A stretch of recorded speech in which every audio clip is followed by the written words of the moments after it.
পহেলা বৈশাখ সংস্কৃতি নিয়ে কিছু ঈমান রক্ষার স্বার্থে কিছু জরুরি কথা আপনাদের খিদমতে নিবেদন করা হয়েছে। সম্মানিত উপস্থিতি, হাদিসের মধ্যে হযরত নবী পাক আলাইহিস সালাতু ওয়াস সালাম একটা ভবিষ্যৎবাণী করে গেছে। নবীজি বলেন, قال رسول الله صلى الله عليه وسلم ইয়াতি আলান নাসি জামানুন, কিয়ামতের পূর্ব মুহূর্তে এমন একটি সময় আসবে মানুষের কাছে, মুসলমানদের কাছে এমন একটি সময় আসবে, আস-সাবিরু ফীহিম আলা দীনিহি, যখন ধর্মের উপরে অটল আর অবিচল থাকা, ধর্মকর্ম এবং দ্বীন রক্ষা করে চলা, কাল মুজমিরি আলান নার, আগুনের অঙ্গারের উপরে দাঁড়িয়ে থাকার মতো হবে। আগুনের অঙ্গার, অগ্নি অঙ্গার হাতে নিয়ে সহ্য করার মতো হবে। এটা যেমন অসহনীয় এবং কঠিন, দুঃসাধ্য, ঠিক তদ্রূপভাবে একটা সময় আসবে যে দ্বীন রক্ষা করে চলা, দ্বীনের উপরে প্রতিষ্ঠিত আর অধিষ্ঠিত আর দ্বীন রক্ষা করে চলা, এটাও তদ্রূপ কঠিন হয়ে যাবে। মনে হয় না, নিশ্চিতভাবে দ্বীন রক্ষা করে চলার ওই কঠিন সময় আরো অনেক আগেই আরম্ভ হয়ে গেছে। আল্লাহ তাআলা আমাদেরকে দ্বীন রক্ষা করার, ঈমান রক্ষা করার তৌফিক দান করুন, বলেন আমিন। মুসলমানের সর্বশেষ সম্বল, মুসলমানের সর্বশেষ পুঁজি হচ্ছে ঈমান, ঈমান রক্ষা করা। আল্লাহ, আলেম ওলামারা কেন কথা বলেন, হইচই কেন করেন?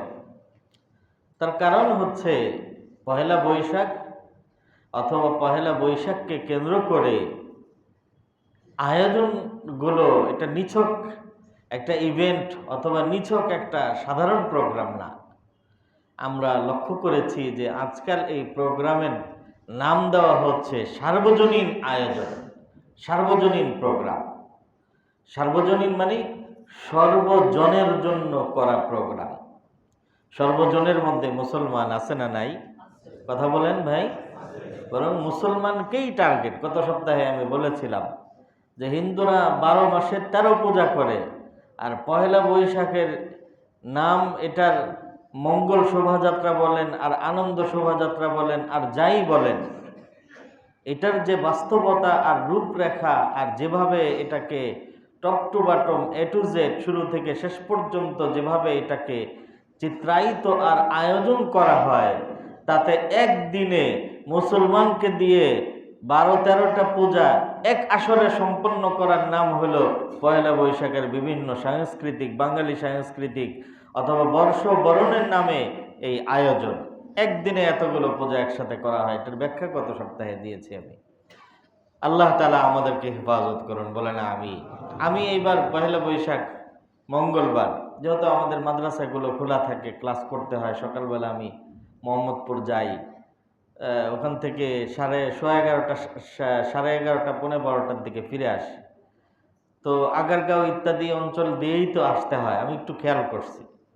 মানে শুধু আমার ধারণা এবং বিশ্বাস, পয়লা বৈশাখ নিয়ে আলোচনা শুধু আমরা চাত্তারা মসজিদেই করেছি এরকম না। সারা দেশে ওলামায়ে কেরাম বিষয়টাকে নিয়ে সাধারণ মুসলমানদের দৃষ্টি আকর্ষণ করে এবং প্রকৃত বিষয়টা তুলে ধরে করণীয় বর্জনীয় দিক নির্দেশনা দিয়েছেন।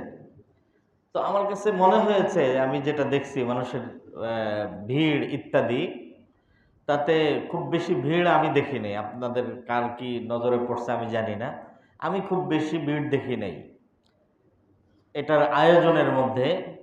এবং ছোটোখাটো একটা মিছিল, শোভাযাত্রা আমার নজরে পড়ছে, হয়তো এর ব্যতিক্রমও হতে পারে। তো এটা আমাদের জন্য একটা স্বস্তির বিষয়। আল্লাহ তাআলা এই সমস্ত ঈমান বিধ্বংসী কর্মকাণ্ড থেকে মুসলিম উম্মাহকে হেফাজত করুন, বলেন আমিন। কিন্তু অল্প কিছু মানুষ যাদেরকে দেখা গেছে, তাদেরকে আমি দেখেছি যে আরো আসলে এরা বর্ষবরণ অথবা বিশেষ এই অনুষ্ঠান উদযাপন করার জন্য না, তারা সুযোগের নির্দিষ্ট বয়সের ছেলেমেয়েরা সুযোগের একটা অসৎ ব্যবহার করার জন্য তারা ঘর থেকে বের হয়েছে। এবং আমার খুব সতর্ক অনুমান হচ্ছে এদের বয়স 17-18 থেকে আরম্ভ করে 28-30-এর মধ্যে। বাকিগুলো আপনারা হিসাব কিতাব করে বুঝে নেবেন যে কাদের পদচারণা এবং বিচরণটা বেশি ছিল এখানে। এটা আরেক দিক থেকে বড় চিন্তার বিষয়। তার মানে হলো এই যে এই সমস্ত বর্ষবরণ আর সাংস্কৃতিক প্রোগ্রামের নামে আমাদের সমাজের কোমলমতি ছেলে মেয়েদের চরিত্র নষ্ট করার একটা নীল নকশা আর ষড়যন্ত্র হচ্ছে এই সমস্ত আয়োজন, চরিত্র নষ্ট করার মাধ্যমে।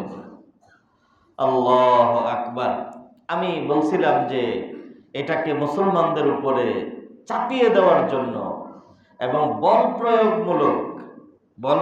অস্ত্রশস্ত্র দিয়ে করা হচ্ছে না, বরং বল প্রয়োগ করা হচ্ছে মনস্তাত্ত্বিকভাবে, খুব সূক্ষ্মভাবে, যে এটা সার্বজনীন আয়োজন। সুতরাং এই আয়োজনে যদি কেউ শরিক না হয় তাহলে তার বাঙালিত্ব চলে যাবে, তার বাংলাদেশি নাগরিক হওয়ার নৈতিক অধিকার নষ্ট হয়ে যাবে। সার্বজনীন প্রোগ্রাম। সম্মানিত উপস্থিতি, মুসলমানদের জন্য ইসলামের থেকে একদম চুল পরিমাণ সমঝোতা আর ছাড় দিয়ে বাইরে বের হয়ে কোনো ধরনের সার্বজনীন এবং সার্বজনীনতার কোনো সুযোগ মুসলমানের জন্য নাই। আল্লাহ তাআলা কোরআনে কারীমের মধ্যে ইরশাদ করেন, ইয়া আইয়ুহাল্লাযীনা আমানু দুখুলু ফিস-সিলমি কাফা, হে ঈমানদারগণ তোমরা ইসলামের মধ্যে প্রবেশ করো, ফিস-সিলমি ইসলামের মধ্যে প্রবেশ করো, কাফাতান পরিপূর্ণ রূপে। এক পাও ইসলামের ভিতরে আর এক পা ইসলামের বাহিরে, এইরকম মুসলমানের আল্লাহর রেজিস্টারের মধ্যে এরকম কোন মুসলমানের স্থান হবে না। আল্লাহর কাছে লাগবে পিওর মুসলমান, পরিপূর্ণ রূপে ইসলামের মধ্যে প্রবেশ করো। ওয়ালা তাত্তাবিউ খুতুওয়াতিশ শাইতান, শয়তানের পদাঙ্ক অনুসরণ করো না, কারণ শয়তান তোমাদের একদম চিরাচরিত প্রকৃত দুশমন এবং শত্রু হলো শয়তান। সম্মানিত উপস্থিতি, আমি বলছিলাম যে মুসলমানের জন্য সার্বজনীনতা বলতে কোনো কিছু নাই। মুসলমানের সামনে আছে শুধুমাত্র ঈমান, ইসলাম, দ্বীন এবং শরীয়ত। সার্বজনীনতা বলতে কিছু নাই।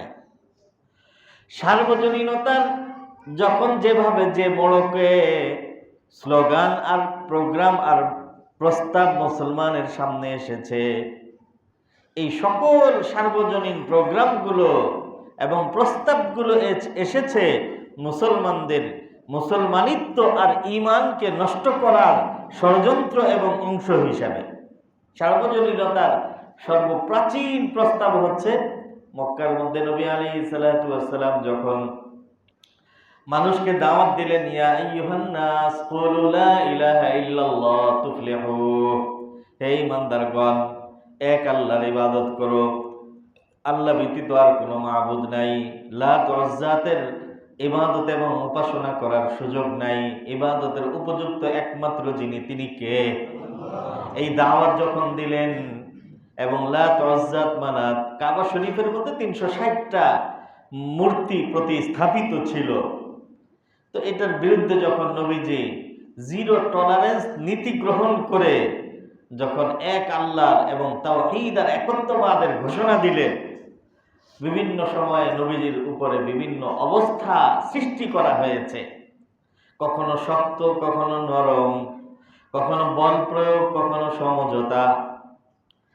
তো সমঝোতার অংশবিশেষ নবীজির কাছে একবার আসছে কে? ওয়ালিদ ইবনে মুগীরা। নবীজির কাছে এসেছে আবু জেহেল, নবীজির কাছে এসেছে উমাইয়া ইবনে খালব, নবীজির কাছে এসেছে আস ইবনে ওয়াইল। যাদের নাম বললাম এরা হচ্ছে মক্কার তৎকালীন সময়ের বড় বড় সর্দার, কাফের মুশরিকদের লিডার।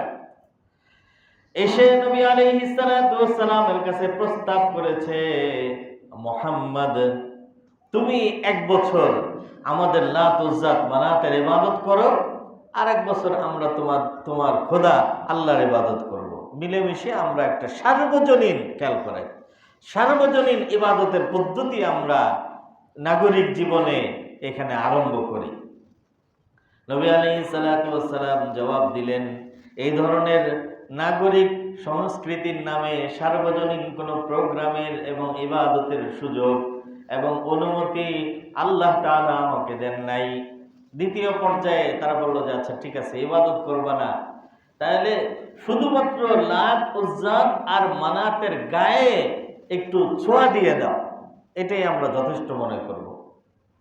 নবীজি বলছেন যে এটাও আমার পক্ষে সম্ভব না। তৃতীয় পর্যায়ে বলছে ঠিক আছে, ছোঁয়াও দেওয়া লাগবে না, শুধুমাত্র তুমি লাত উজ্জাত মানাতের পূজা অর্চনা করার বিরোধিতা করে এক আল্লাহর ইবাদতের যে মিশন তুমি চালু করেছো, ঘোষণা করেছো, এটা তুমি ব্যক্তিগতভাবে করো, কিন্তু সমাজে এটার প্রচার করো না। কথা কি বুঝতেছেন ভাইয়েরা আমার? নবীজি বললেন যে আল্লাহ তোমাকে পাঠাইছে এই কারণে। আল্লাহু আকবার। মুহতারাম উপস্থিতি, চতুর্থ পর্যায়ে যখন বল প্রয়োগ আরম্ভ করেছে, তখন আল্লাহ তাআলা কোরআনে কারীমের সূরা নাযিল করেছেন। সূরা আল্লাহ তাআলা বলেন, উল নবী আপনি ঘোষণা করে দিন, ইয়া আইয়ুহাল কাফিরুন, হে কাফের সম্প্রদায়, উল ইয়া আইয়ুহাল কাফিরুন লা আ'বুদু মা তা'বুদুন, তোমরা যার ইবাদত করো আমি তার ইবাদত করতে পারি না। একদম পুরা সূরার মধ্যে ইবাদতের পদ্ধতি তোমাদের আলাদা, আর আমি মুসলমান, আমরা মুসলমান হিসাবে আমাদের আলাদা। এই শিরিক আর ঈমান কোনোদিন কোনো অবস্থাতেই কোনোভাবেই এক আর একাকার হওয়ার কোনো সুযোগ আছে? যে এক আল্লাহকেও মানবো আবার এক আল্লাহর সাথে শিরিকও করব, ঈমান আর শিরিক এই দুইটা এক হওয়ার, একাকার হওয়ার কোনো সুযোগ নাই। লাকুম দীনুকুম ওয়ালিয়া দীন, তোমার ধর্ম তোমার কাছে, আমার ধর্ম আমার কাছে। এটা হলো তখনকার প্রেক্ষাপটের আলোকে অনুবাদ, আর এখনকার প্রেক্ষাপটে বা পরবর্তী প্রেক্ষাপটের আলোকে এটাকে অনুবাদ করলে আর একটু এভাবে করতে হবে, লাকুম দীনুকুম ওয়ালিয়া দীন, তোমার কর্মের প্রতিফল তুমি পাবে, ওয়ালিয়া দীন, আর আমার কর্মের প্রতিফল আমি পাবো। আমি যেমন করব আল্লাহ তাআলা আমাকে তেমন প্রতিদান দিবেন, তুমি যেমন করবে আল্লাহ তাআলা তোমাকে তেমন প্রতিদান দিবেন। মুহতারাম, আমি বোঝানোর চেষ্টা করছিলাম আপনাদেরকে যে এই সার্বজনীনতার স্লোগান, এটা ঈমানকে নষ্ট করে কুফরির সংমিশ্রণ দেওয়ার জন্য এই প্রোগ্রাম এবং প্রস্তাব উপস্থাপন করা হয়েছে। কাছাকাছি সময়ে আরেকটা দৃষ্টান্ত আপনাদেরকে বলবো। মুঘল সাম্রাজ্যে সবচেয়ে অর্বাচীন, মূর্খ, জাহেল সম্রাটের এবং বাদশার নাম হলো বাদশাহ আকবর। যদিও বিকৃত ইতিহাস চর্চাকারীদের অনেকে আকবরকে এমন ভাবে উঠায়, একদম দ্য গ্রেট আকবর, মানে মহান বাদশাহ আকবর। এই দেশের ইসলাম এবং মুসলমানিত্বের যে ক্ষতি আকবর করে গেছে, সেই ক্ষতি এখনো পর্যন্ত এই সাবকন্টিনেন্টের মুসলমানরা এখনো পর্যন্ত ঈমান ইসলাম রক্ষার ওই ক্ষতি পুষিয়ে উঠতে পারে নাই, এখনো পর্যন্ত পারে নাই। বাদশাহ আকবর 963 হিজরিতে, আরবি হিজরি অনুযায়ী হিজরিতে 963 হিজরিতে সিংহাসনে আরোহণ করেছে। আর ওদিকে 1515 খ্রিস্টাব্দের 16ই মার্চ বাদশাহ আকবর সিংহাসনে আরোহণ করে 51 বছর সে রাজত্ব পরিচালনা করে, দায়িত্ব পালন করে। এই সময়ের মধ্যে ইসলামের যে কি পরিমাণ ক্ষতি হয়েছে, এবং এই ক্ষতির গোড়ায় ছিল সার্বজনীনতা। বাদশাহ আকবরের উপদেষ্টারা পরামর্শ দিল যে এই উপমহাদেশ, ভারত উপমহাদেশ যেহেতু বিভিন্ন ধর্মের লোকজন এখানে সহাবস্থান করে, বসবাস করে, হিন্দু, মুসলমান, বৌদ্ধ, খ্রিস্টান, অমুক তমুক, অতএব আপনার ক্ষমতা মজবুত করার জন্য পারস্পরিক যেন ধর্মীয় সংঘাত আর বিরোধ আর বৈপরীত্য না থাকে, এই জন্য আপনি সব ধর্মকে একসাথে করে একটা সার্বজনীন ধর্ম তৈরি করেন, এটা সবাই মিলে পালন করবে। আপনারা ইতিহাস পড়েছেন, সেই সার্বজনীন ধর্মের নাম ছিল দ্বীন-এ ইলাহী। এখন সেখানে উপস্থিত উপদেষ্টাদের মধ্যে বিভিন্ন ধরনের লোকজন আছে। একটা সরকারি যে কোনো সিদ্ধান্ত হইলে তো এটার আগে পরে বিভিন্ন দিক আগের থেকে চিন্তা বিবেচনা করা হয়, বললো যেটা তো মুসলমানরা মেনে নিবে না।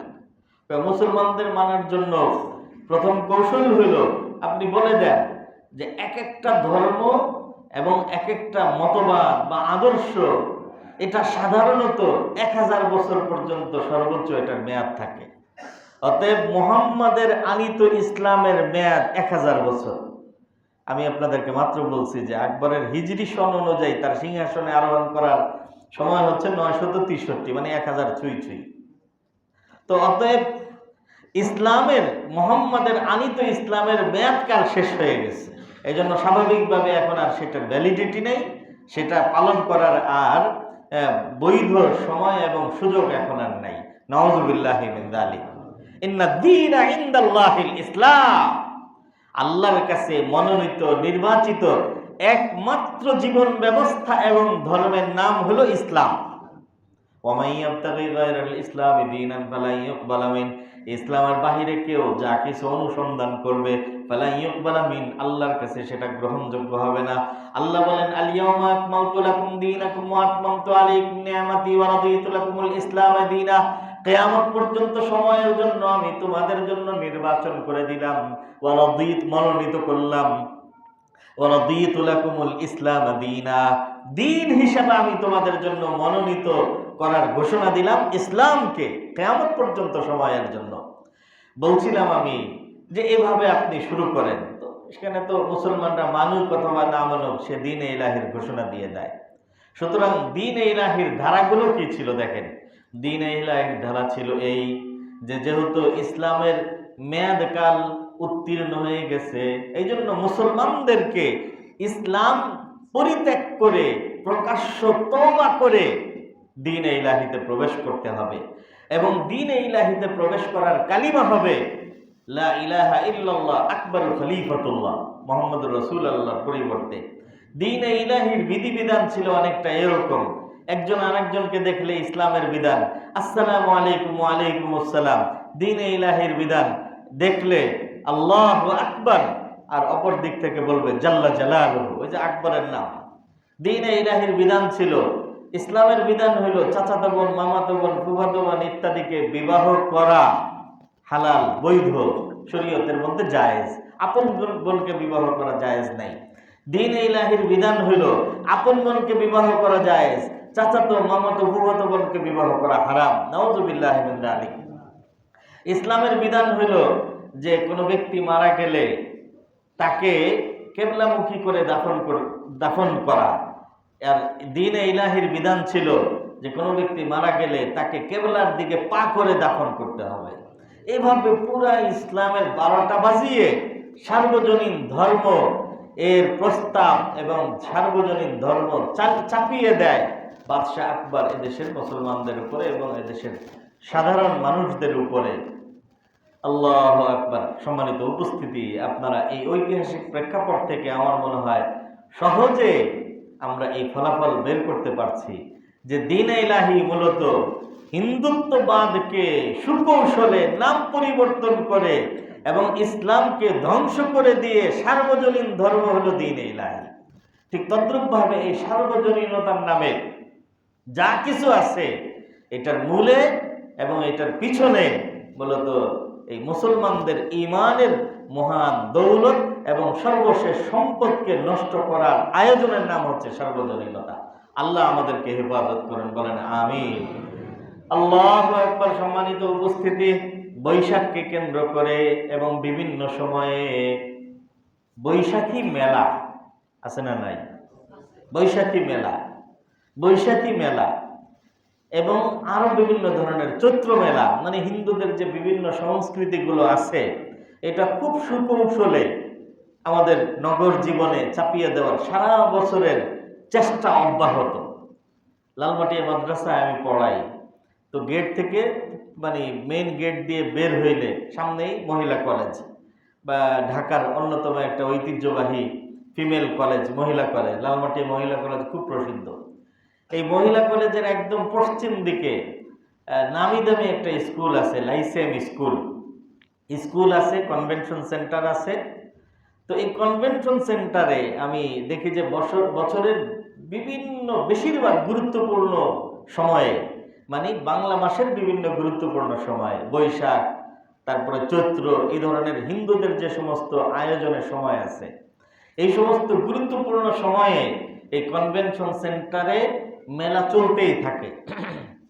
তো আমি একদিন কৌতূহল, কারণ আমি জানি যে এই কনভেনশন সেন্টারের এক একটা স্লটের ভাড়া 20,000 টাকা, এক একটা স্লটের ডিউরেশন থাকে মাত্র 3 ঘন্টা। আপনারা জানেন এক একটা ইভেন্ট আয়োজন করার জন্য কনভেনশন সেন্টারগুলোতে 2 ঘন্টা, 3 ঘন্টা, সর্বোচ্চ 4 ঘন্টা। তো এক এক স্লটের ভাড়া মিনিমাম 20,000 টাকা, আর এখানে মাসকে মাস মেলা চলতে থাকে। তাহলে হিসাব করলে দৈনন্দিন কত টাকা শুধু এই জায়গাটার ভাড়া আসে। এখন ভিতরে গিয়ে বিক্রি হয় কি, ওই সাধারণ ফুটপাতে আপনার বিভিন্ন যে তৈজসপত্র, রেকাবি জিনিসপত্র, প্লেট, চামচ, অমুক তমুক সাধারণ যে জিনিসগুলো আছে, যেগুলো ফুটপাতে বিক্রি হয় এবং ভ্যানে করে বিক্রি হয়, এই জিনিসগুলো বিক্রি হয়। পাশাপাশি কিছু ঐতিহ্যবাহী জিনিসও আছে, কাপড় চোপড় ইত্যাদি ঐতিহ্যবাহী। তো এখন আমি ঢুকে জিজ্ঞাসা করলাম যে দোকান দেখলেই তো বোঝা যায় যে এটার বেচা বিক্রিটা কেমন, দৈনন্দিন আপনাদের বেচা বিক্রি কেমন। কত 2-3 হাজার টাকা, 5,000 টাকা, আর খুব বেশি হলে 10,000 টাকা। তো আমি হিসাব করে দেখলাম যে দৈনন্দিন এটার ভাড়াই আসে 1 লাখ টাকার উপরে। তাহলে এত টাকা খরচ করে বললাম যে তাহলে এটার এই যে ইয়েটা, ক্ষতিটা বা অর্থনৈতিক সাপোর্টটা, তো বললো যে এটা বিভিন্ন সংগঠন এটা বেয়ার করে, তারা বহন করে। তাহলে বিভিন্ন সংগঠন বেয়ার, এবং মানুষ তো ব্যবসা বাণিজ্য করে লাভের আশায়, আর এখানে লক্ষ লক্ষ কোটি কোটি টাকা খরচ করে এই সংগঠনগুলো অর্থনৈতিক এত বড় চাপ বহন করতেছে। একমাত্র লক্ষ্য এই সমস্ত হিন্দুয়ানি সংস্কৃতিগুলো এটা যেন মুসলমানদের মধ্যে নর্মালাইজ এবং স্বাভাবিক হয়ে যায়। একটা জিনিস যখন মানুষ প্রতিদিন একদম সকাল সন্ধ্যা মাঝে মধ্যেই দেখে, তো স্বাভাবিক, এটা তার কাছে খুব বেশি জটিল মনে হয় না, স্বাভাবিক মনে হয়। তো এটা ঈমান বিধ্বংসী কাজগুলো মুসলমানদের চোখে নর্মালাইজেশন করার একটা পরিকল্পনা এবং ষড়যন্ত্র হচ্ছে এই সমস্ত মেলার আয়োজন। মেলার আয়োজন সর্বপ্রথম পৃথিবীতে মেলা কে করছে এবং কি উদ্দেশ্যে করেছে? সর্বপ্রথম পৃথিবীতে মেলার এই আয়োজন, যে সব ধরনের, সব শ্রেণীর, সব বয়সের এবং সব জেন্ডারের মানুষ একাকার হয়ে এখানে একত্রে এসে কেনাকাটা করবে, আর এই কেনাকাটাটাই একটা উৎসব মুখর পরিবেশে হবে। এই আয়োজন পৃথিবীতে সর্বপ্রথম যে করেছে তার নাম ইবলিস। হযরত আদম আলাইহিস সালাতু ওয়াস সালাম পৃথিবীতে এসেছেন। হযরত আদম আলাইহিস সালাতু ওয়াস সালামের আদম সন্তানদের মধ্যে একটা পর্যায়ে মানুষ 2 শ্রেণীতে বিভক্ত ছিল। কিছু মানুষ সমতল ভূমিতে বসবাস করত, আর কিছু মানুষ পাহাড়ি এবং বনে জঙ্গলে তারা বসবাস করত। এবং এটা এখনো পর্যন্ত পৃথিবীর কোনো অঞ্চলে পাহাড়ি মানুষ এখনো আছে। তাদের জীবনধারা, জীবন চরিত্র, উঠা বসা, সভ্যতা, কৃষ্টি, কালচার, সংস্কৃতি স্বাভাবিক সামাজিক জীবনযাপনকারী মানুষের চেয়ে সম্পূর্ণ ভিন্ন। তো ওই সময় এরকম ভিন্ন ধারার পৃথিবীতে 2 শ্রেণীর মানুষ, আদম সন্তান, আলাদা আলাদাভাবে বসবাস করত। এদের মধ্যে মোটা দাগে একটা পার্থক্য ছিল এই যে পাহাড়ি মানুষদের পুরুষরা ছিল সুদর্শন, নারীরা ছিল কদাকার। পক্ষান্তরে সমতল ভূমির পুরুষরা ছিল কদাকার আর নারীরা ছিল সুদর্শন। শয়তান চিন্তা করলো যে এই 2 শ্রেণীকে যদি একাকার করে দেওয়া হয়, একবার যদি একটা সম্মিলন ঘটায় দেওয়া যায়, তাহলে বাকি কাজ আর করতে হবে না, ওইটা চলতেই থাকবে, শুধু উদ্বোধন। কিভাবে করবে? তো সে কাজের লোক, চাকর সেজে সমতল ভূমির একজনের বাড়িতে খুব স্বল্প বা খাওয়া পড়া বেতনের উপরে কাজ আরম্ভ করছে, যে আমি আপনার কাজ করে দিব, খাওয়া পড়া বেতনের উপরে কাজ করতেছে। হঠাৎ একদিন সে খুব সুরে বাঁশি বাজাচ্ছে, তার বাঁশি বাজানোর সুর মূর্ছনায় একদম লোকজন একত্রিত হয়ে গেছে। এই জন্য হাদিসের মধ্যে নবী আলাইহিস সালাতু ওয়াস সালাম বলেছেন, আল জারাসু মিজমারুশ শাইতান, এই গান, বাদ্য, ঢোল, তবলা এগুলো মূলত শয়তানের বাঁশি। এগুলো মানুষের মধ্যে শয়তানি ওয়াসওয়াসা সৃষ্টি করে। তো বহরহাল ওই তার সুর মূর্ছনায় মানুষ যখন একত্রিত হয়ে গেছে, মানুষ খুব তাকে উৎসাহিত করছে, সে আরো উৎসাহিত হয়েছে। এরপরে এই প্রোগ্রাম আস্তে আস্তে বাড়তে বাড়তে অনেক মানুষের সমাগম হয়। তো একদিনের তার এই বাঁশি বাজানোর তার তো একটা পরিকল্পনা ছিল। তাফসিরে আমি নিজের থেকে বানায় বলতেছিলাম, তাফসিরে ইবনে কাসিরের মধ্যে সূরা আহজাবের 5 নম্বর রুকুর তাফসিরের মধ্যে হযরত আল্লামা ইমাদুদ্দিন ইবনে কাসির রাহমাতুল্লাহি আলাইহি এই ঘটনা উল্লেখ করেছেন। তো একদিন তার সুরেলো আওয়াজে ওই পাহাড়ের লোকজন নেমে আসছে। আমি আগেই বলছি যে পাহাড়ের লোকজন সুদর্শন ছিল, পুরুষরা। তো পাহাড়ের লোকজন নেমে আসছে, নারীরাও আসছে, পুরুষরাও আসছে, এসে সুর শুনছে। এরপরে পরবর্তী প্রোগ্রাম আবার কবে হবে জেনে গেছে, পরের প্রোগ্রামে আরো বেশি পরিমাণ মানুষ এসেছে। এখন এই দুই শ্রেণীর মানুষ যখন একত্রিত হয়েছে, আল্লাহ তাআলা প্রত্যেকটা মানুষের মধ্যে 7টা শক্তি দান করেছেন। একটাকে আমরা আমাদের স্কুলের বইতে পড়েছি, পঞ্চ ইন্দ্রিয়, দৃষ্টি শক্তি, ঘ্রাণ শক্তি, শ্রবণ শক্তি, ত্বক, এর 5টা তো আছেই পঞ্চ ইন্দ্রিয়।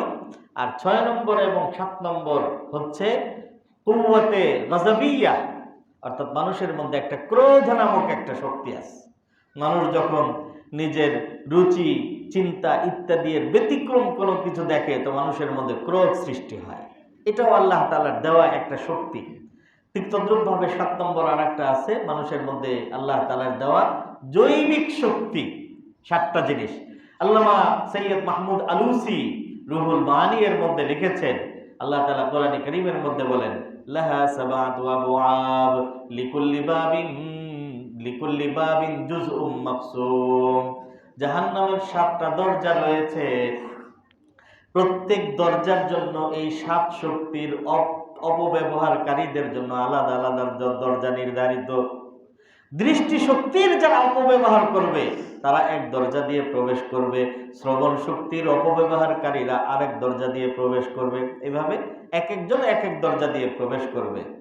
তো মুহতারাম উপস্থিতি, আমি বলছিলাম যে মানুষের মধ্যে এই কুওয়াতে শাহবিয়া, একটা জৈবিক শক্তি আছে।